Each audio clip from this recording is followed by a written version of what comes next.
morning! Luto tayo ng ating breakfast, guys. Luto tayo ng ating own version ng egg omelette. Our own version egg omelette. Ito, ngayon ay lagay na natin yung bawang sibuyas. Maglalagay ako ng kamatis, guys. Kabawang at sibuyas. So, pwede na nating sabay-sabayin yung garlic, onion, at tomato. Kasi ibigisa natin ng ganito.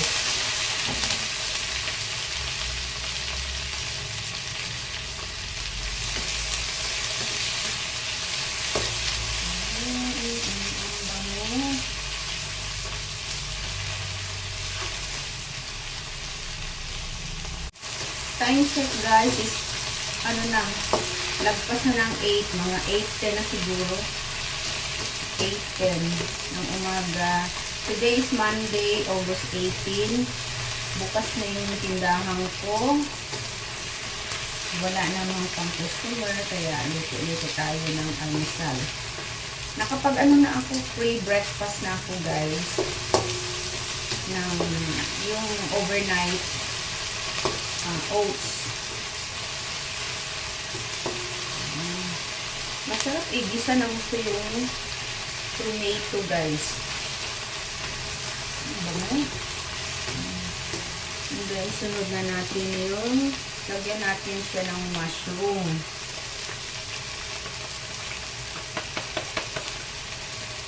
Paninda ko lang ng di naman ito, guys.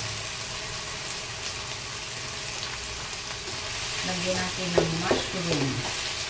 Kunti lang. Bisa rin natin yung mushroom.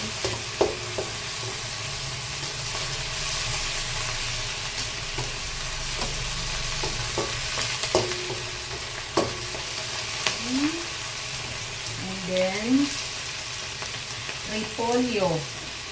Kunting repolyo. Bisa lang natin.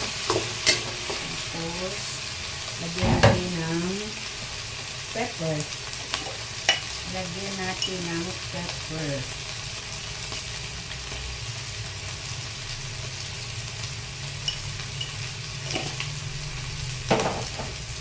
So, yung itlog, gumawa ko ng 4 na itlog.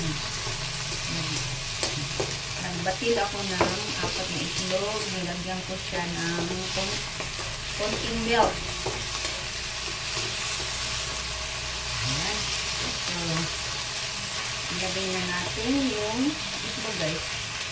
So, scattered muna natin yan. Tapos pa natin ilagay yung itlog.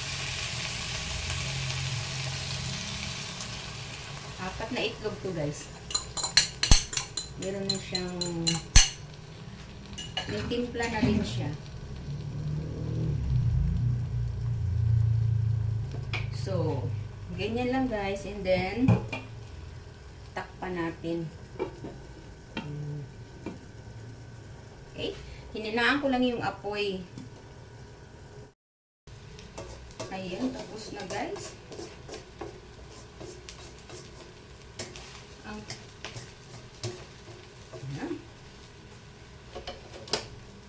Tapos na. Ayan, guys. Tapos na. Thank you for watching. God bless. Guys, ready na tayo sa ating omelette, egg omelette.